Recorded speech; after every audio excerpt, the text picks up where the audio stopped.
Hello everyone, Coursera UPSC में आप सभी का स्वागत है। यूपीएससी प्रीलिम्स प्रैक्टिस सीरीज में हमने 2 सेट ज्योग्राफी का कंप्लीट कर रखा है। ये थर्ड सेट है। इस सेट में आज हम देखेंगे 25 क्वेश्चन। उम्मीद है पिछले सेट में आप लोगों को पसंद आया होगा। पिछले सेट में हमने एक जगह मिस्टेक कर दिया था, वो फर्स्ट सेट में पॉलिटी में, इंडियन पॉलिटी जब हम प्रैक्टिस कर रहे थे वहाँ पर थोड़ी सी मिस्टेक हो गई थी। हमने बता दिया था वहाँ पर असम में जो लगा था मार्शल लॉ, उसको इम्प्लीमेंट करने के लिए डेफिनेशन संविधान में दिया गया है, जो कि गलती से हो गया था, डेफिनेशन नहीं दिया गया है। तो कुछ लोगों ने उसको रिकमेंड किया था, करेक्ट किया था। वो बिल्कुल सही काम किया आप लोगों ने। अगर कहीं भी कोई कमियां दिखती हैं आप करेक्ट कर सकते हो। वैसे मेरी तरफ से कोई भी मिस्टेक होना, क्योंकि खुद भी मैं मिस्टेक पसंद नहीं करता, तो आप लोग भी अगर कहीं कमी दिखे तो आप उसको करेक्ट कर सकते हैं। वैसे फ़िलहाल आप लोगों को कोई कमी दिखने के लिए नहीं मिलेगी, क्योंकि जो भी अगर कहीं टेस्ट में भी कहीं थोड़ी बहुत कोई कमियाँ है, मैंने उसको पहले ही सुधार दिया है, तो इसलिए आपको कहीं कमी देखने के लिए नहीं मिलेगी। अगर दिखती भी है तो आप नीचे कमेंट बॉक्स में बता सकते हैं। ऐसे लोग जो बताते हैं, मानता हूँ कि वो लोग काफ़ी नॉलेज है, तभी तो ऐसी कमियों को बता पा रहे हैं। कई बार होता है एक आध क्वेश्चन में गलतियाँ हो जाती हैं कुछ क्वेश्चंस में, लेकिन वैसे अब उसके बाद से किसी टेस्ट में भी कोई गलती नहीं हुई है।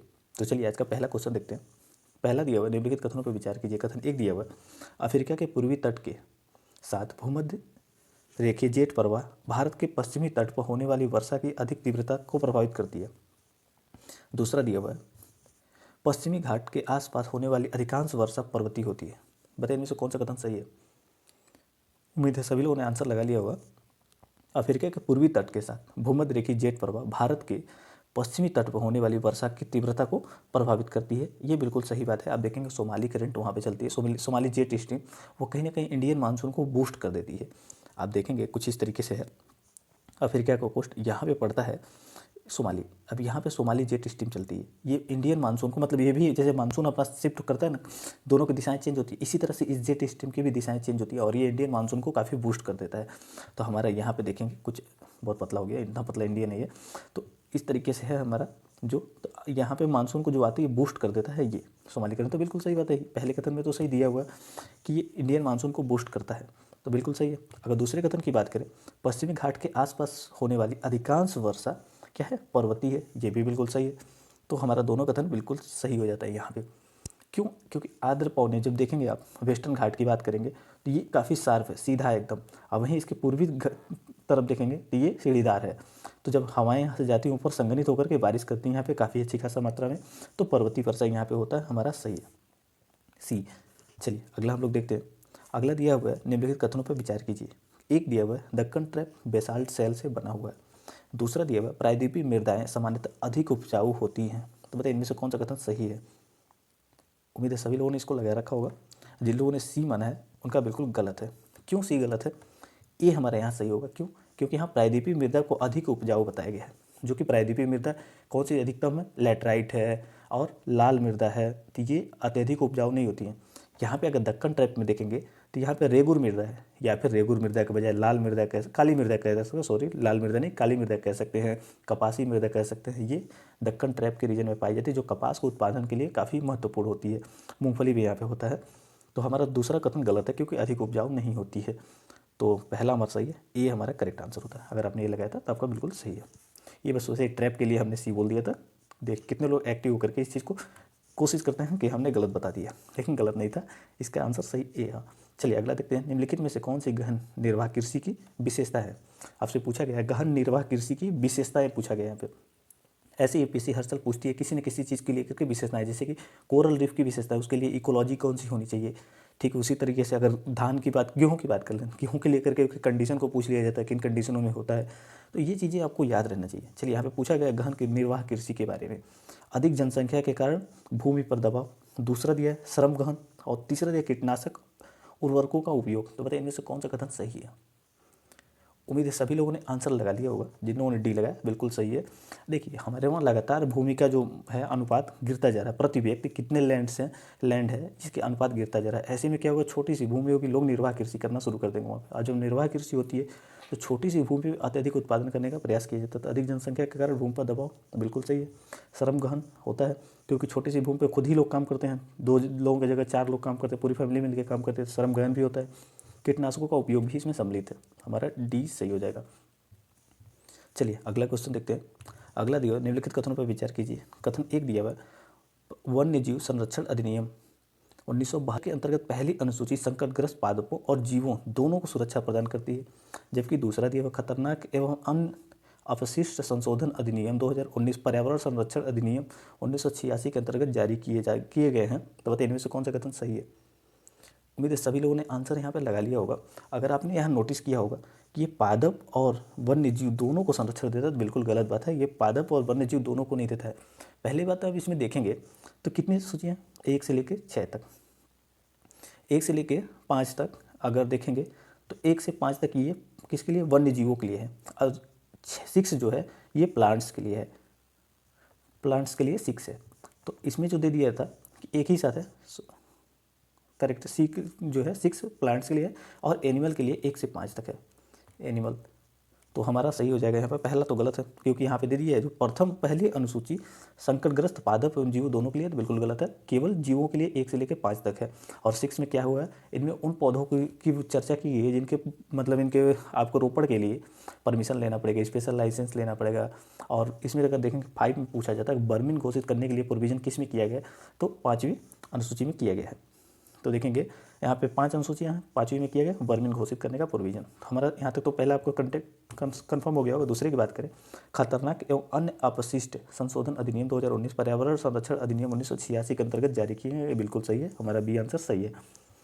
चलिए अगला देखते हैं। यहाँ पे राष्ट्र उद्यान और उनकी अनुपस्थिति को लेकर के युग्म बनाए गए हैं, जैसे कि रानी झांसी समुद्री अभियान, जो यहाँ पे रानी झांसी राष्ट्र उद्यान है, इसकी बात की गई है। तो कहाँ पे है ये, आपसे पूछा गया है। इसके सामने दिया अंडमान निकोबार, बताइए अंडमान निकोबार में है रानी झांसी नेशनल पार्क। तो ये बिल्कुल सही बात है, अंडमान निकोबार में ये स्थित है। अगर आपने सही माना है तो सही मान लीजिए इसको, क्योंकि ये पहला सही है। अब यहाँ पे देखते हैं, इसको मिलान करते हैं। मोलिंग राष्ट्रीय उद्यान अरुणाचल प्रदेश, नामेरी राष्ट्रीय उद्यान असम। बताइए इनमें से कौन सा कथन सही सुन लेते हैं। उम्मीद है सभी लोगों ने इसको आंसर लगा लिया, जिन लोगों ने डी लगाया उनका बिल्कुल सही है। मोलिंग जो है, मोलिंग राष्ट्रीय उद्यान ये अरुणाचल प्रदेश में सुमलित है, बिल्कुल सही है। नामेरी राष्ट्रीय उद्यान असम में है, ये भी सही है। जिन लोगों ने डी लगाया था उनका बिल्कुल करेक्ट आंसर है। चलिए अगला देखते हैं। आज का अगला क्वेश्चन है, एक राज्य के संबंध में निम्नलिखित कथनों पर विचार कीजिए। किसी राज्य के संबंध में पूछा गया है। इसे मोलिसिस बेसिन के नाम से भी जाना जाता है, जो मृदुल और असंगठित चट्टानों से बना है। अगर आपको थोड़ा भी आइडिया हो तो आप यहीं से मोलिसिस बेसिन के नाम से तुरंत उसको ढूंढ लेंगे कौन सा वो राज्य है। दूसरा दिया लुसाई जनजाति इस राज्य की कुल अनुसूचित जनजाति आबादी में से एक बड़े हिस्से का निर्माण करती है। अब लुसाई जनजाति या लुसाई पहाड़ी, क्योंकि लुसाई जनजाति के नाम पर ही लुसाई पहाड़ियाँ बनी हुई हैं। तो अब ये भी अगर आपको आइडिया हो तो भी लगा लेंगे। तो उम्मीद है सभी लोगों ने यहाँ आंसर लगा लिया होगा। जिन लोगों ने लगाया मिजोरम, मिजोरम बिल्कुल सही है। मुझे मिजोरम में ही मोलिसिस बेसिन पाया जाता है, लुसाई पहाड़ियाँ भी वहीं पे, लुसाई जनजाति है उसी के नाम पे।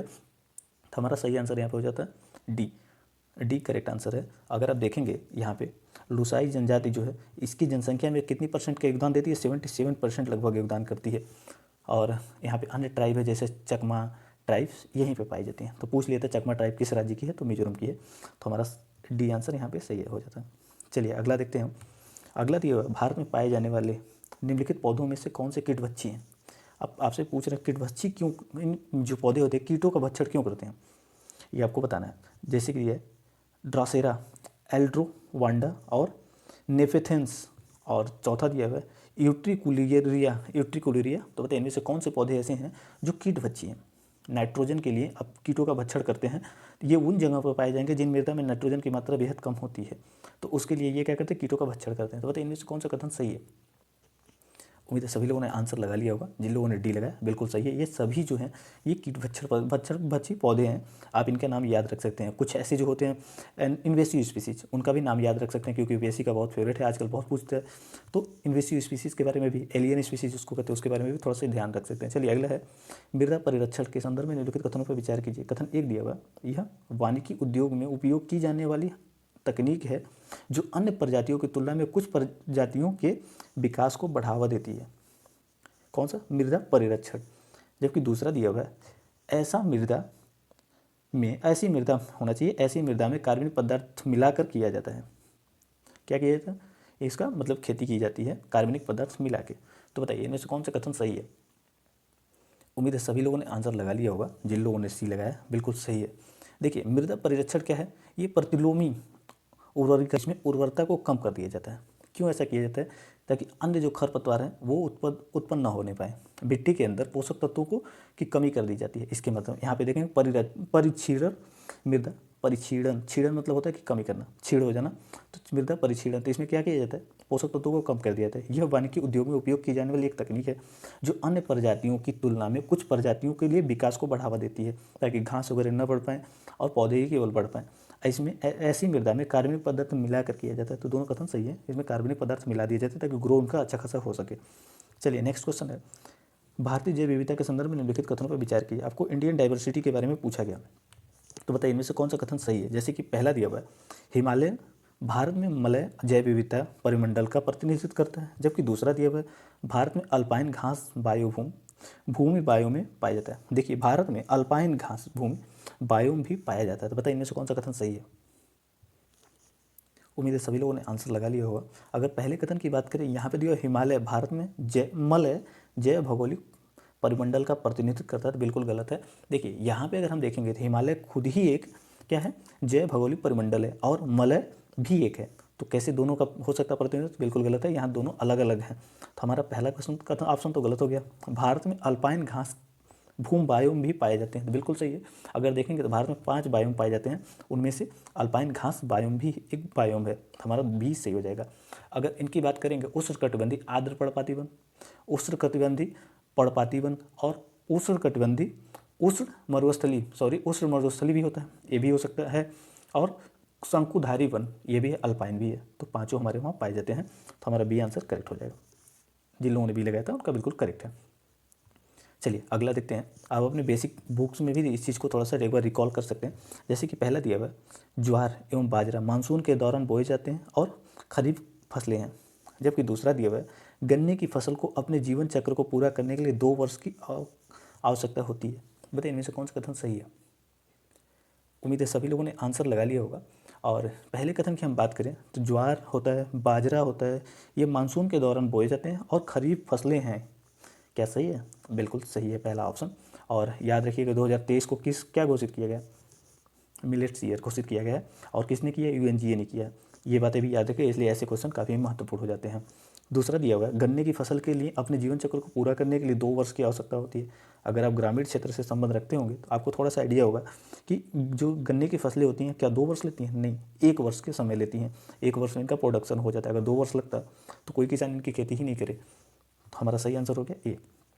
जिन लोगों ने ए लगाया था उनका बिल्कुल सही है। आप अपने आसपास के सराउंडिंग से भी नॉलेज ले सकते हैं और वहाँ से भी इन क्वेश्चनों को सही कर सकते हैं।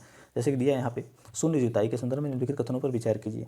एक दिया हुआ है, खनिजी भवन के निम्न स्तर के कारण मृदा में कार्बनिक पदार्थों में वृद्धि होती है। अब यहाँ पे मुझे लगता है खनिज निक्षालन होना चाहिए, जैसे कि उनका नष्ट ना हो। तो चलिए, खनिज भवन के निम्न स्तर के कारण मृदा में कार्बनिक पदार्थों की वृद्धि होती है। जबकि दूसरा दिया हुआ है, कार्बनिक पदार्थों के खनिज भवन के लिए नाइट्रोजन उर्वरक के अनुप्रयोग को कम करना अपेक्षित है। और यहाँ पे तीसरा दिया हुआ है, शून्य जुताई की एक समस्या खरपतवार में वृद्धि है। तो बताइए इनमें से कौन सा कथन सही है। उम्मीद है सभी लोगों ने आंसर लगा लिया होगा। जिन लोगों ने यहाँ पे लगाया डी उनका बिल्कुल सही है। सभी का ऑप्शन यहाँ पे सही है। इसमें क्या होता है, शून्य जुताई, जीरो टेलिंग में इसमें खेती की जुताई नहीं की जाती है। अगर जुताई नहीं करेंगे, कार्बनिक पदार्थ बाहर रिलीज नहीं होते, इस वजह से कार्बन जो पदार्थ है वही ट्रैप रहेंगे अंदर ही, तो कार्बनिक पदार्थों में वृद्धि होती है। ये बिल्कुल सही बात है, पहला कथन। दूसरा देखें, कार्बनिक पदार्थों के खनिजी भवन के लिए नाइट्रोजन उर्वरक के अनुप्रयोग को कम करना अपेक्षित होता है, क्योंकि इसमें नाइट्रोजन की जरूरत नहीं पड़ती है, एटमॉस्फेयर से यूज हो जाता है। दूसरी की बात करें, शून्य जुताई की एक समस्या खरपतवार में वृद्धि है। ये बिल्कुल सही है, जब जुताई हो जाती है तो खरपतवार सूख जाते हैं, लेकिन इसमें क्या होता है, जुताई न होने की वजह से खरपतवार की वृद्धि होने लगती है। तो यही इसकी एक समस्या है। हमारा सही हो गया डी। आप एक क्वेश्चन बताइएगा कि कौन सी ऐसी फसल है जो ऑटोमेटिक जुताई हो जाती है, वो अगर सूख जाए वो तो मृदा जुताई जैसी प्रतीत होने लगती है। रेगुर मृदा है वो। चलिए, अंतर फसलीकरण इंटर क्रॉप के बारे में पूछा गया आपसे कि कौन सा ऑप्शन सही है इनमें से। एक दिया हुआ है, यह बिना पंक्ति व्यवस्था के 2 या 2 से अधिक फसलों को एक साथ उगाने की विधि है, इंटर क्रॉप। दूसरा दिया हुआ है, यह मुख्य और अंतर फसल के बीच कोई प्रतिस्पर्धा नहीं होती है। तीसरा दिया हुआ है, घटक फसल एवं मुख्य फसल की बुआई का समय हमेशा समान होता है। तो बताइए इनमें से कौन सा कथन सही है। उम्मीद है सभी लोगों ने आंसर लगा लिया होगा। अगर मैं इसमें अंतर फसल की बात करें तो इसमें दूसरा ऑप्शन तो सही है। दूसरा ऑप्शन ये दिया हुआ है यहाँ पे, मुख्य फसल और अंतर फसल के बीच कोई प्रतिस्पर्धा नहीं होती है क्योंकि दोनों का समय अलग अलग होता है। जबकि पहले ऑप्शन की बात करें, बिना पंक्ति व्यवस्था के दो या दो से अधिक फसलों को एक साथ उगाने की विधि है। तो यहाँ पंक्ति व्यवस्था यूज होती है, ना कि बिना पंक्ति के। जैसे कि एक फसल दूसरी हो गई, दूसरी फसल दूसरी, यहाँ पे दूसरी, फिर ये सेम फसल हो गई पहले वाली की, तो हो गया कि ये जो दोनों जैसी हो जाएंगी फिर ये फसल तैयार हो जाएगी। तो इस तरीके से एक इंटरचेंज कर करके बोया जाता है ताकि एक फसल जैसे ही कट जाए दूसरी फसल तैयार हो जाए, तो ऐसे किया जाता है। तो इसमें प्रतिस्पर्धा जो पहला दिया हुआ बिना पंक्ति की व्यवस्था के दो या दो से अधिक फसलों को एक साथ उगाने की विधि है, तो पंक्ति व्यवस्था इसमें उपयोग होती है, इसलिए पहला गलत है। जबकि तीसरे कथन की बात करें, घटक फसल या मुख्य फसल की बुआई का समय हमेशा समान होता है। बताइए, हमेशा समान होगा तो एक ही समय होगी दोनों फसलें, तो दोनों का डिफरेंस होता है, भिन्न होता है, हमेशा समान नहीं होता है। अगर समान होगा तो एक ही फसल हो जाएंगी, इसलिए दोनों में भिन्नता देखने के लिए मिलता है। तो हमारा सही आंसर यहाँ पे हो गया केवल 2, अर्थात डी हमारा सही आंसर है। अगर आपने डी लगाया था तो बिल्कुल सही आपने किया, डी आंसर यहाँ पे करेक्ट होगा। इंटरक्रॉप के संबंध में एक रिले क्रॉप होता है, आपको पता ना रिले क्रॉप क्या होता है और इंटरक्रॉप रिले क्रॉप से कैसे डिफरेंस है। चलिए अगला देखते हैं, निम्नलिखित में से किस राज्य के में प्रमुख बंदरगाहों का अधिकतम संख्या है। आपसे पूछा गया है कि किस राज्य में प्रमुख बंदरगाह सबसे ज़्यादा हैं। जैसे कि आंध्र प्रदेश दिया हुआ, महाराष्ट्र दिया, तमिलनाडु दिया, गुजरात दिया हुआ, तो किन में सबसे ज़्यादा बंदरगाह हैं ये आपसे पूछा गया। तो अगर आंध्र प्रदेश की बात करेंगे आप, तो आंध्र प्रदेश में कौन सा है, विशाखापट्टनम है, एक है। महाराष्ट्र की बात करेंगे तो महाराष्ट्र में कितने हैं, मुंबई और JNPT हैं, JNPT तो 2 हैं मुंबई में। तमिलनाडु में कितने हैं, अगर तमिलनाडु में देखेंगे तो 3 हैं, तमिलनाडु में 3 हैं। गुजरात में बात की जाए तो गुजरात में कितने हैं, कांडला है, तो कांडला गुजरात में है एक। तो बताइए सबसे ज़्यादा किस में है, तमिलनाडु में। तमिलनाडु में 3 देखने के लिए मिलेंगे, तूतीकोरिन, एन्नोर और चेन्नई, 3 हैं तमिलनाडु में। हमारा सही आंसर हो जाएगा तमिलनाडु। अगर आपने तमिलनाडु लगाया था तो बिल्कुल करेक्ट है। तमिलनाडु कौन कौन से, तूतीकोरिन, एन्नोर और चेन्नई। और महाराष्ट्र में कौन से, मुंबई और JNPT हमने देख लिया। भारत में टोटल कितने प्रमुख बंदरगाह हैं, बताइए। भारत में टोटल देखेंगे तो अब 12 प्रमुख बंदरगाह हैं। आप इसको अरेंज करने के लिए अकॉर्डिंग देख भी सकते हैं। सबसे ज़्यादा बंदरगाह के क्षेत्र के तो हमने देख लिया, तमिलनाडु हो गया। अगर तटीय क्षेत्र के हिसाब से देखा जाए सबसे ज़्यादा कौन सा हो जाएगा, अगर तटीय क्षेत्र के हिसाब से पूछ लिया जाए तो इसमें गुजरात हो जाता है। गुजरात का सबसे ज़्यादा तटीय क्षेत्र। अगर आप PCS देने जाने वाले हैं तो PCS में ऐसे क्वेश्चन पूछे जाते हैं, सबसे लंबी तटरेखा किसकी है। चलिए अगला है, मृदा परिच्छेदिका में ई सनस्तर के संदर्भ में निम्नलिखित कथनों पर विचार कीजिए। ई सनस्तर के बारे में पूछा गया मृदा परिच्छेदिका में, तो बताइए इनमें से कौन सा कथन सही है। जैसे कि पहला दिया हुआ है, ई सनस्तर स्थिति में ई का तात्पर्य औच्छालित परत से है, एलिवेटेड लेयर से। दूसरा दिया हुआ है, यह सनस्तर स्थित है, यह वह सनस्तर स्थित है जो मृदा, लोहा एवं एल्युमिनियम ऑक्साइड से पर्याप्त रूप से निच्छालित होता है। जबकि सी दिया हुआ है, तीसरा ऑप्शन दिया हुआ है, प्रायः A और B सनस्तर के बीच में पाया जाता है ई। तो बताइए इनमें से कौन सा ऑप्शन सही है। उम्मीद है सभी लोगों ने आंसर लगा लिया होगा। कुछ लोगों को यहाँ पे तीसरे में लग रहा होगा A और B के बीच ई पाया जाता है, क्या ये सही है, बिल्कुल सही है। ये हमारा सही ऑप्शन यहाँ पे डी है, डी हमारा करेक्ट है। अगर आप यहाँ पे बात करेंगे, हम यहाँ पे देखते हैं मृदा प्रोफाइल तो कुछ इस तरीके से होता है। मान लीजिए 1 2 3 4 और यहाँ पे 5 तो हो गई मृदा प्रोफाइल। तो हम देख रहे हैं टोटल तो 6 हो गए, 1 2 3 4 5 6 हो गए। पहला जो प्रोफाइल होता है उसको क्या कहते हैं, 0 या O कहते हैं प्रोफाइल, तो ये हमारा करेक्ट हो गया। दूसरा क्या है, A है। तीसरा E होता है। और यहाँ पे चौथे के बारे में बात करें तो ये B होता है। तो हमारा तो यहाँ 4 समझ में आ गया। अब इसके बाद ये C होता है और इसको पेरेंट्स रॉक, सबसे लास्ट में पेरेंट्स रॉक होता है। तो आपको ये इतनी बातें समझ में आ गई कि तो आपसे पूछा गया था E के बारे में, E किस में पड़ता है, A और B के बीच में पड़ता है। अब इसको एक बार बुक खोल के दोबारा देख सकते हैं, आपको कंसेप्ट क्लियर हो जाएगा। चलिए हम यहाँ पे देखते हैं अगले इसमें अदर ऑप्शन को।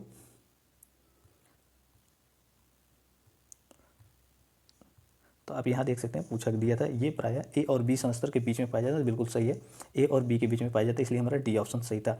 ई सनस्तर के कुछ विशेषताओं के बारे में अगर याद रखना हो तो औच्छालित परत भी इसको कहते हैं, क्योंकि ऊपरी से लेयर से जो हैं मिनरल्स वो नीचे आते हैं, तो इसको औच्छालित एलिवेटेड लेयर्स भी कहते हैं। तो बिल्कुल सही था। यह वह सनस्तर स्थित है जहाँ मृदा है, लोहा और एल्यूमिनियम ऑक्साइड पर्याप्त रूप से निच्छालित होते हैं। तो ये भी बिल्कुल सही था हमारा ऑप्शन। तो कुछ विशेषताएं हैं, थोड़ा सा आप खोल के एक बार देख लेंगे तो सही हो जाएगा बुक। दोबारा मिस्टेक होने के चांस कम हो जाएंगे, क्योंकि इसमें ज़्यादातर लोगों को कन्फ्यूजन हुई होगी कि बी और ए और बी के बीच में पाया जाता है ईसन अस्तर, तो बिल्कुल सही था वो, वहाँ पे कुछ लोगों का कन्फ्यूजन हो सकता है।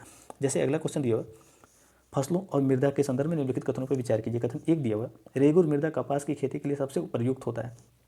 दो दिया हुआ, मसूर दाल के लिए दोमट मृदा की आवश्यकता होती है जिसमें जल अपवाह सुगम होता है। तो बताइए इनमें से कौन सा कथन सही है। उम्मीद है सभी लोगों ने आंसर लगा लिया होगा, जिन लोगों ने सी लगाया उनका बिल्कुल सही है। अगर रेगुर मृदा की बात करें तो इसको कपासी मृदा, काली मृदा भी कहते हैं। अगर इंटरनेशनल लेवल पर बात की तो इसको रेगुर मृदा के नाम से जाना जाता है। हमारा पहला ऑप्शन तो सही होगा, सभी लोगों ने सही माना भी होगा। मसूर की बात कर लें तो कुछ लोगों को इसको, आपने मसूर कौन सी फसल है, रबी है, खरीफ है या जायद है, ये आपको बताना है। देखिए मसूर दाल के बारे में दिया गया, दोमट मृदा में की आवश्यकता होती है इसके लिए, जो मसूर की दाल होती है इसके लिए दोमट मृदा की आवश्यकता होती है जिसमें सिंचाई जल अपवाह क्या हो, सुगम हो, अच्छे तरीके से जल का निकासन हो सके। तो दोनों ऑप्शन सही दिए हुए यहाँ पे, कोई कमी नहीं है, बिल्कुल सही है यहाँ पे। तो हमारा सी ऑप्शन सही है। अगर आप ग्रामीण क्षेत्र से बिलोंग करते हैं तो आप लोगों ने देखा भी होगा, इस चीज़ को महसूस भी किया होगा। चलिए अगला है, करेवा मृदा के संदर्भ में निम्नलिखित कथनों पर विचार कीजिए। करेवा के बारे में आपसे पूछा गया है, तो पहला दिया हुआ है, करेवा जम्मू कश्मीर घाटी एवं जम्मू की भद्रवाह घाटी में पाई जाने वाली झील के अवसाद हैं। जबकि दूसरा दिया हुआ है, करेवा मृदा में केसर की खेती की जाती है। तीसरा दिया हुआ है, यह असंगठित कंकड़ों एवं पंखों का मिश्रण है जिसमें कोई कार्बनिक तत्व नहीं पाया जाता है। तो बताइए इनमें से कौन सा ऑप्शन सही है। उम्मीद है सभी लोगों ने आंसर लगा लिया होगा, जिन लोगों ने ए लगाया था उनका बिल्कुल सही है। यहाँ पे जो दिया है कोई कार्बनिक तत्व नहीं पाया जाता, इसमें कार्बनिक तत्व पाए जाते हैं और जीव जंतु के अवशेष भी पाए जाते हैं। तो हमारा सही आंसर हो गया ए। ये जम्मू कश्मीर की घाटी में पाए जाते हैं, जम्मू एवं कश्मीर के क्षेत्र में पाए जाते हैं, भद्रवाही घाटी में पाए जाते हैं और झील के अवसाद भी होते हैं। इसमें केसर की खेती अच्छे से की जाती है। तो हमारा दोनों ऑप्शन सही था, तीसरा ऑप्शन गलत था। चलिए अगला देखते हैं। अगला दिया हुआ पश्चिम समर्पित गलियारे वेस्टर्न डेडिकेटेड फ्रीट कॉरिडोर के संबंध में पूछा गया आपसे कि कौन सा कथन सही है। बताइए वेस्टर्न डेडिकेटेड फ्रीट कॉरिडोर के संबंध में इनमें से कौन सा कथन सही है। ए दिया हुआ है, एक दिया हुआ है, यह हरियाणा, पंजाब, राजस्थान से होकर गुजरता है। जबकि दूसरा दिया हुआ है, यह परियोजना विश्व बैंक द्वारा वित्त पोषित है। बताइए इनमें से कौन सा ऑप्शन सही है। बताइए ये क्या सभी ऑप्शन इसमें सही हैं। अगर पहले कथन की बात करें, यह हरियाणा और साथ ही हरियाणा के साथ साथ पंजाब, राजस्थान से होकर गुजरता है, इसमें पंजाब ऑप्शन दिया हुआ है जो कि गलत है, पंजाब से होकर नहीं गुजरता है। ये कितने राज्यों से होकर गुजरता है। अगर आप देखेंगे तो ये महाराष्ट्र से गुजरता है, ये मैच कर लीजिए, महाराष्ट्र गुजरता है, फिर गुजरात से गुजरता है, उसके बाद गुजरात के बाद देखेंगे तो राजस्थान में इंटर करता है, राजस्थान के बाद हरियाणा के बाद कहाँ से इंटर करता है, ये यूपी में इंटर करता है। तो कितने राज्य हो गए यहाँ पे। अगर आप इसमें देखेंगे तो टोटल 5 राज्यों से ये जाता है। ऐसे भी पूछा जा सकता है कितने राज्यों से ये गुजरता है वेस्टर्न डेडिकेटेड फ्रीट कॉरिडोर। तो हमारा पहला ऑप्शन तो गलत हो गया, इसमें पंजाब का कहीं आपने नाम ही नहीं सुना होगा क्योंकि पंजाब से गुजरता ही नहीं है, तो पहला गलत है। दूसरा देखें, यह परियोजना विश्व बैंक द्वारा वित्त पोषित है। बताइए विश्व बैंक द्वारा मतलब इसको फंड किया गया है, नहीं, विश्व बैंक द्वारा फंड नहीं किया गया है, इसको जापान की एक एजेंसी है जिसको जीका कहते हैं और रेल मंत्रालय, दोनों के मध्य एक समन्वय है, OMU के माध्यम से हुआ है। हमारा डी ऑप्शन यहाँ पे करेक्ट हो जाता है। उम्मीद है आपको समझ में आ गया होगा ये चीज़। चलिए अगला हम देखते हैं। ये 5 राज्यों से गुजरता है, JNPT से प्रारंभ होता है और कहाँ तक जाता है, यूपी का कौन सा रीजन, दादरी। ये भी पूछा जा सकता है यूपी का दादरी, अगर यूपी PCS देने वाले हैं तो दादरी याद रखिएगा, दादरी यूपी के दादरी तक जाता है। ये महाराष्ट्र के कहाँ से शुरू होता है, ये JNPT से शुरू होता है, गुजरात के कांडला और राजस्थान के अजमेर में जाता है ये, और यूपी के हम लोग देख लें दादरी। तो उम्मीद है आपको समझ में आ गया होगा। चलिए अगला क्वेश्चन देखते हैं। बान चैलेंज के संबंध में निम्नलिखित कथनों पर विचार कीजिए। बान चैलेंज के बारे में पूछा गया, यह गैर वनीकृत भूमि का पुनर्स्थापन है। 2 दिया हुआ है, हरित प्रौद्योगिकी है, C दिया हुआ है, मैंग्रोव संरक्षण, और D दिया है संकटग्रस्त प्रजातियों की सुरक्षा है। तो बताइए इनमें से बान चैलेंज किससे संबंधित है। इसे 2011 में अपनाया गया था, IUCN का है ये। अब बताइए किससे संबंधित है। ये गैर वनीकृत भूमि का पुनर्स्थापन से संबंधित है। हमारा सही आंसर हो गया ए। अगर आपने ए लगाया था तो बिल्कुल सही है। बान चैलेंज किससे संबंधित है, गैर वनीकृत भूमि के पुनर्स्थापन से, IUCN का है, 2011 में इसको अपनाया गया था। चलिए अगला देखते हैं।